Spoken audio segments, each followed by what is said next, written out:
right, now we are going to meet our first... Hey, what are you doing here, Jerry? You're bringing out 4 of them. Wonderful. Say, fellas, get right in here and right on the old red line there. All right, golly, let's find out who you are.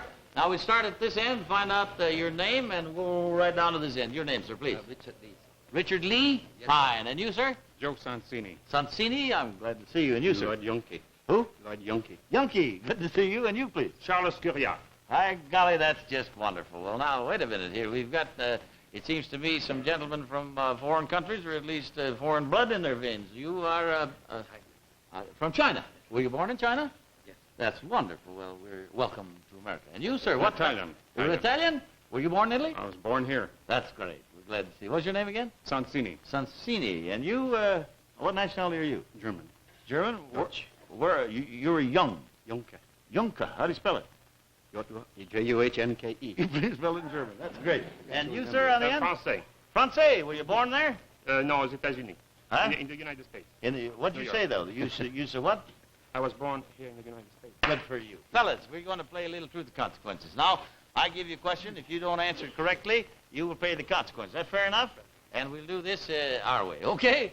That means I step back and you can't read over my shoulder. Now, this is a good question. We have as our guest, incidentally, a great group from the Belgian Navy. So this is one for everybody. What is a dry dock?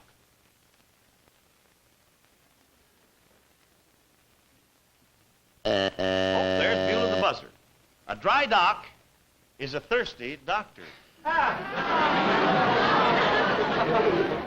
Several groans from the Job's daughters, I thought. Well, anyway, boys, you didn't tell the truth, so we have a consequence prepared for you. Have you fellas, since you've been in our country, and most of you were born here, yes, have you ever heard the old round? It's a song called Row, Row, Row Your Boat. You know how that goes? Have you heard the song? Let's just try it a little bit. It's row, row, go. Row, row, row your boat. That's enough of that. That's enough. That's fine. Now, here's what we're going to do. We're going to play it as a round. That means that you, sir, what is your name? Richard Lee. Mr. Lee, you will start it. Row, row, row your boat gently down the stream. Then when he gets that far, you start it. Row, row, row your boat. You want to try that? Ready, if you will. Row, row, row your boat, gentle down the stream. Row, row, row your boat. Wait a minute. I got a better idea. It just so happens you were picked because you were all from foreign countries. So we're going to do it Truth or Consequences style and sing the round in your native tongue. Now, in order that you will know what country you're from, we're going to put that kind of a hat on you. Now, there's the gentleman from France, a beret for him, a Tyrolean hat for the gentleman from Germany, from Italy, Italiano, and there you are. If you'd like to fix it. All right.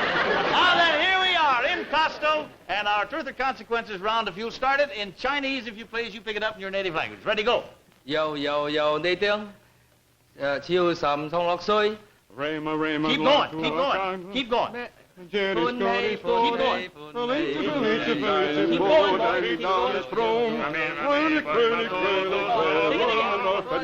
Sing it again.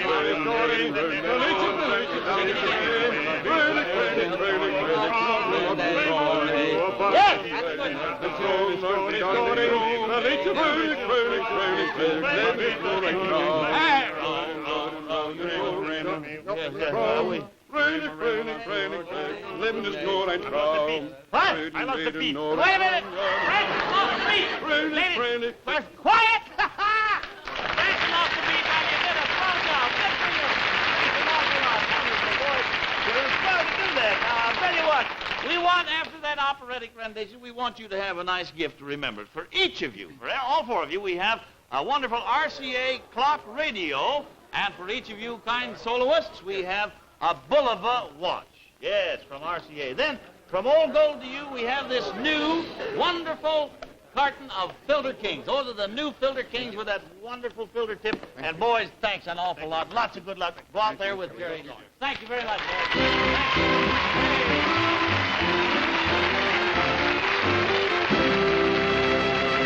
Now, ladies and gentlemen, just 4 weeks ago tonight, after a nationwide search, we finally found my twin, Mr. George Benson, a resident of Phoenix, Arizona. But when it came time for us to award Mr. Benson his $1,000 prize, he didn't get quite what he expected. You see, my grandfather, John Ringling Bailey, was somewhat of an eccentric old goat, so he cagily left $1,000 in a safety deposit box and left the key in the hands of a trustee. So we told Mr. Benson to go back home, and we'd have the key sent to him. Well, sir, that's when the fun really started. As soon as Mr. Benson left the studio, we told everybody in the United States to send him a key. That was 4 weeks ago. 3 weeks ago tonight, Mr. Benson came back with guess how many keys? Over 50,000 keys. Thank you, friends, for that. So you know what we did? We made it real easy on him. We fixed it so he'd have a nice, comfortable place to find the right key. We put him in a clothing store window right on world-famous Hollywood Boulevard downtown, where he spent an entire week, and sure enough, he found the right key. But when he opened the safety deposit box, all he found was a beat-up old phonograph cylinder. Anyway, when we played it, out came Grandfather Bailey's voice telling my twin to go to Des Moines, Iowa, contact Grandpa's trustee, Mr. Higgleby-Thiggleby, who would in turn see that he got his money. Now, that was last week. Well, sir, Mr. Higgleby-Thiggleby told him where his money was, all right. He said it was buried in a box in a vacant lot right smack dab in the middle of downtown Des Moines, Iowa. Only the time Mr. Benson got over to the lot, half the town of Des Moines was already there. And they were digging, and they really dig in Des Moines. And sure enough, somebody else beat him to the box. The box, though, was legally Mr. Benson's, you see, from my granddad's will. So we gave the gentleman who dug it up $1,000, and then he in turn gave Mr. Benson the box. However, when Mr. Benson opened it up, all he found was a Chinese laundry ticket with no name or address, just Boston, Massachusetts written on it. So Mr. Benson spent the entire past week in Boston looking for the right Chinese laundry. He's back here now, though, a little thinner, it seems to me, so let's bring him on stage and learn how he made out. Here he is, my own twin brother, George Benson. Let's give him a nice welcome. Come on, Brother George. How are you, George? Fine, Brother Jack. Here's my old brother, my twin brother. I found you and I've lost you and got you back again. Say, I'm going to ask you something a lot of people want to know. What do you ever hear from your boss over there in Phoenix? What did he say? Oh, Bob Abbott says, keep up the work, boy. Yeah?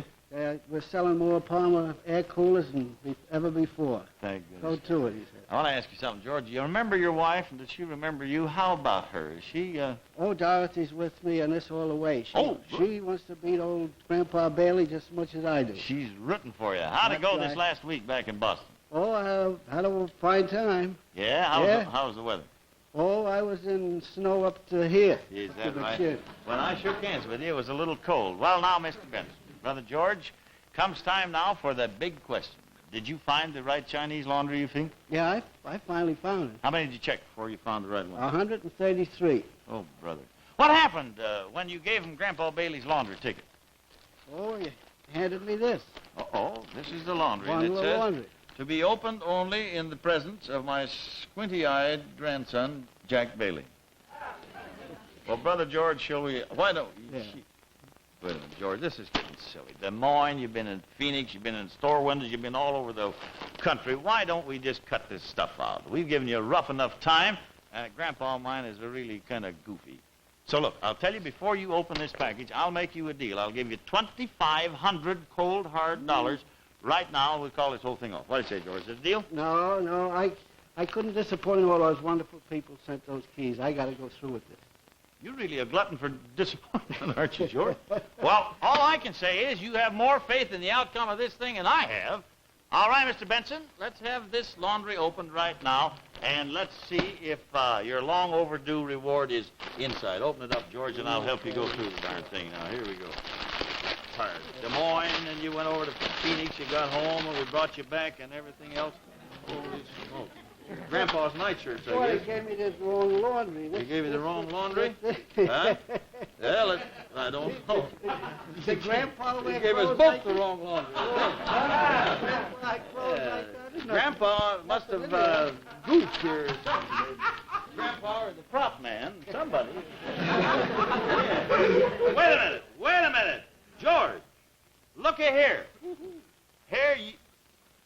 Oh, no, he wouldn't do this. Here's a $1,000 bill torn in two. It's a half of $1,000 bill. Now, it's the craziest thing that I ever heard of. Who'd you get, didn't I, you young squinty-eyed whippersnapper? This is your grandpappy, old John Ringling Bailey. And I got news for you, Buster. What? Tell that twin that if he wants the other half of that $1,000 bill, Yeah. all he has to do is to go back home. It'll be sent to him in the mail sometime in the next 7 days. Got that straight, son? Wait a minute, you old goat. I'm ashamed that I'm a relative. How do you know where to send the other half of the $1,000 bill? Yeah, well, now, you got a point there, son. You got a point. Where right. do I send the money? So you better tell him, George. I got a hunch you're getting close to the end of the trail, so we don't want to lose it now. Why don't you give him your home address? I live at 4647 South 7th Avenue, Phoenix, Arizona. I see. Yeah, well, I got it, son. Well, as all the kids are saying these days, see you later, alligator. Oh, there. What an old guy. I tell you, that grandfather of mine is going to drive us both goofy. That ain't no drive, son. It's just a short put. Get a boy, it's a joke. Oh, those jokes. That Grandpa, get out of here, Grandpa. Leave us alone. Mr. Benson's had enough trouble already. Now, George, at least you've got half of your money. And that, the end is really in sight. How do you feel? Oh, I'm having a wonderful time. I can't tell you what a wonderful sport this guy really is. I wish all of you could meet him. Now, you be sure and watch your mail carefully over there in Phoenix, because you won't want to miss the other half of the $1,000, okay? Yeah. Now, you come back and tell us next week whether or not you got the other half of your $1,000 bill. Is that fair enough? Fine, Jack. George, you're a wonderful guy, and I hope Grandpa gives up on this whole thing we get to do, okay? Okay, Jack. Thank you. Good luck to you, George. Let's give him a hand, and there he goes. Oh, George. He's wonderful. Listen carefully. Mr. Benson's going to get the other half of his $1,000 bill, all right? Don't worry about it, but not without working a little more for it. Now, to make this gag really pay off, we need your help again. Here's what we want you to do. Everybody, regardless of where you live, send Mr. Benson an empty envelope. Now, that way, he'll have to look inside of every envelope for fear one of them has his money in it. Will you do it? I know you will. Just address an empty envelope to Mr. George Benson, 4647 South 7th Avenue, Phoenix, Arizona. Do it now. Let this be your April Fool's joke on my twin, Mr. Benson. And by all means, don't miss our show next week when we have a show, and we'll find out how it all came out next week.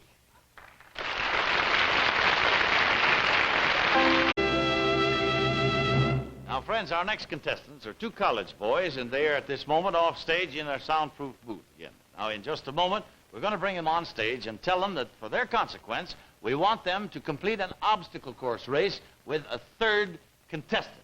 But right now, I would like to have you meet our third contestant, ladies and gentlemen, a very fine, upstanding woman of a good size and a wonderful lady. I'm just so proud to have a nice lady. You look like a real queen, but you're not. I'll tell you who this is. This is the famous Bob Mathias, ladies and gentlemen. Give him a nice hand. Bob, take off.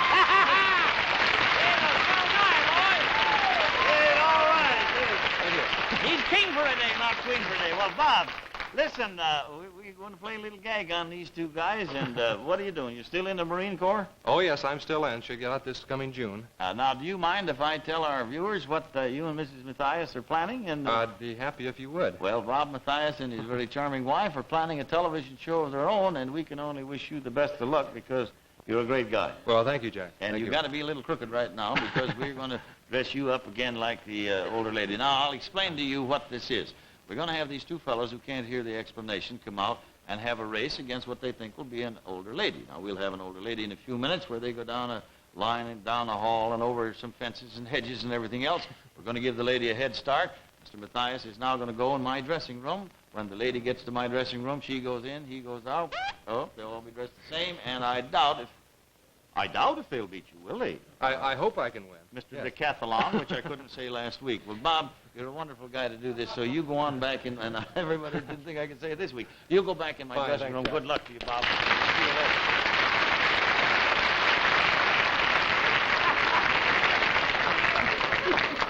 Oh, he's a great guy. All right, now we're going to meet the fellas. Don't give the gag away. There's Mr. Lawrence. Sir, if you will bring out our next two contestants. Wonderful. We got a couple of young fellas here. How do you do?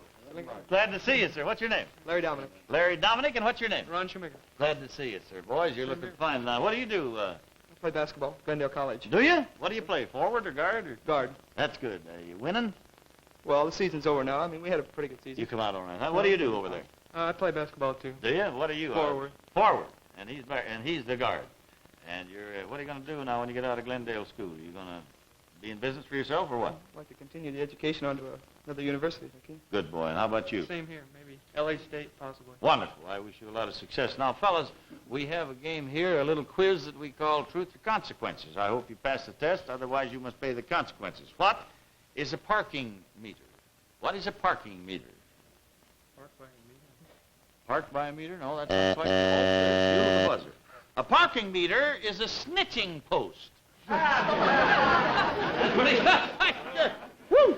Now then, you didn't tell the truth, so boys, your consequence, I'm glad you're both athletes, is an obstacle race. Now, you're going to have an obstacle race, and there will be a third racer. Now, this is a lady who, back in the 1800s, was a very, what they called a bloomer girl there, and she was quite an athlete of her own back in those days. Now, she's going to race against you fellas, and I just hope that you get the breaks because she was quite a tremendous athlete. I'd like to have you meet her. Will you bring her out, if you will, please? How nice of you to come out here. How do you do? How are you? May I have your name? Mrs. Ruthie Jones. Ruthie Jones. Stand right here, Ruthie. And boys, Miss Jones, these two boys are a forward and a guard from Glendale Junior College. Now, what we have is an obstacle race here for the three of you. You'll start right here on our stage. You go down a line, and then when you get out in the hall, you make a sharp turn to the right. Then you go all the way down a hall, and as a matter of fact, I'm going to open the curtains back here and show you what I mean. Just step back here, fellas, so you can watch me just right around this way, if you will, please, and I'll show you how the race goes. Now, you see the back doors right back there? After you've gone down the hall, where you turn to the right, you go down the hall, you come through here. Here are two hedges right there. You jump over the two hedges. Now, here's a big pool of water right here. You don't need to go in the water if your luck is with you. You get up on that ladder and walk hand over hand across the pool on the ladder. Then you go around behind that marine net, climb over the marine net, climb back down on this side, and then we have a vaulting pole for each one of you there. You take the vaulting pole, run down here, vault over that, into the sawdust, I hope, and then there will be a chair here. The first one of the three of you to do that and get in this chair is going to win some kind of a tremendous prize. That clear so far? All right, here you are. Thank you very much. Now, I'm going to tell you this. This lady was an athlete many years ago, so we're going to give her a little head start. I'm going to say go twice. The second time will be for you two gentlemen, and the first time will be for you, Mrs. Jones. Is that okay? Now, if you turn around and get ready, and you boys just get right here where you are now. When I say go, that's you. The second time, it's you. Ready, if you will, Mrs. Jones? Go. Right now. There she goes. Now, look at there. There she goes. All right, boys. She's got quite a start on you, and now I wouldn't want to hold you up another minute, so if I could think of the word, I'd... yeah, go. There we go. There. Look at those boys go.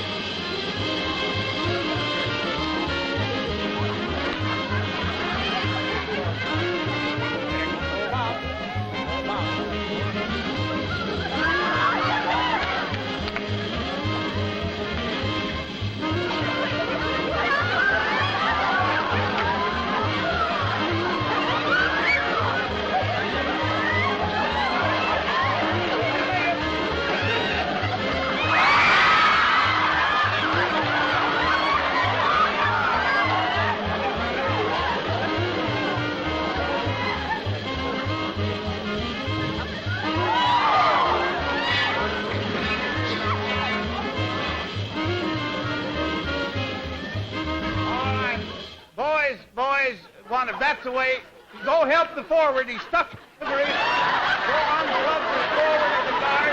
All right. Just walk right up to here, boys. Forget the whole thing.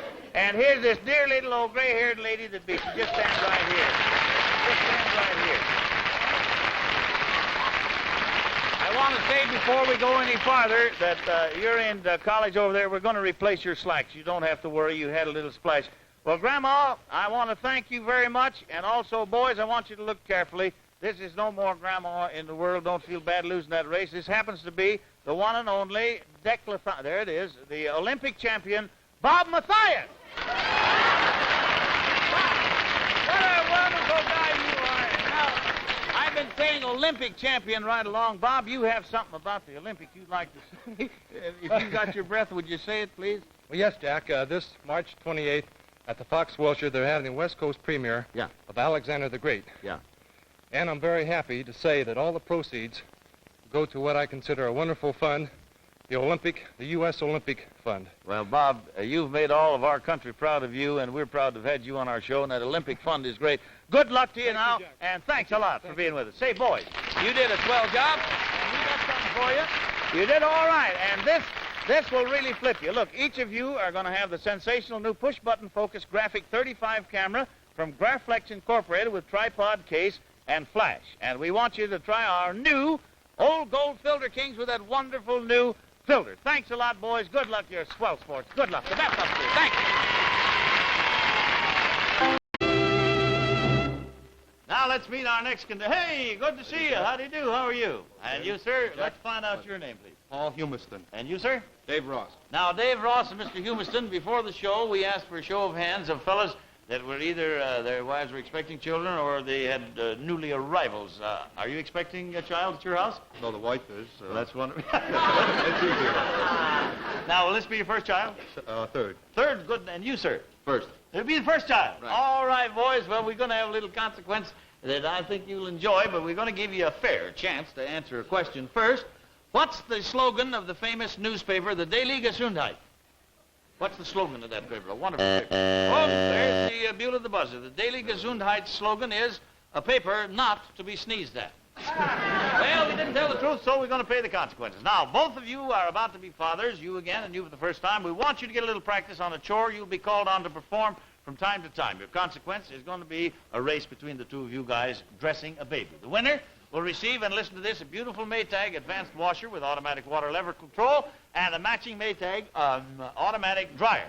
Now, each of you will have your own child to dress, so will you bring out the children and the clothes for these two fathers? Now, just put it down here. Yes, there's a nice little fella there. Stay right in there. Whoa! Daddy, there's Grandpa. Get up in there, honey. Up that way. And, now,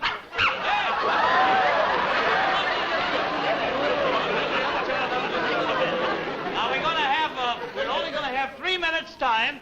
3 minutes time to do this. You'll play it against time. Turn around, honey. Face the camera. Yeah.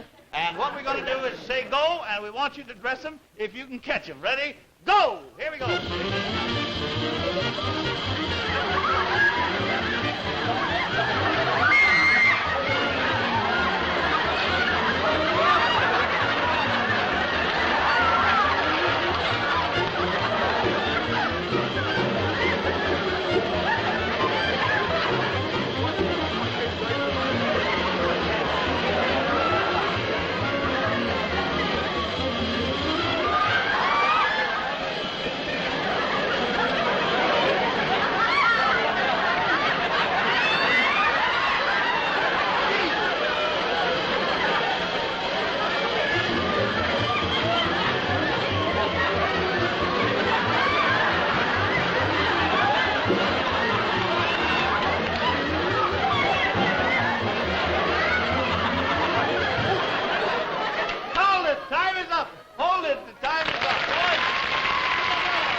I like you, too. Yeah, you go back over there. Boys, we're going to give you a nice prize. Thanks very much. And I tell you, for you and your babies that you expect, we have a $150 merchandise certificate from the Big Chicago Spiegel catalog that has a budget power plan, and it's from Old Gold to you, and also some wonderful Old Gold Filter Kings, the new filters. Thanks a lot, boys. It's going to be easier with your own babies. Good night. Well, thanks very much. Bye-bye, boys. Thank you. All of our out-of-town guests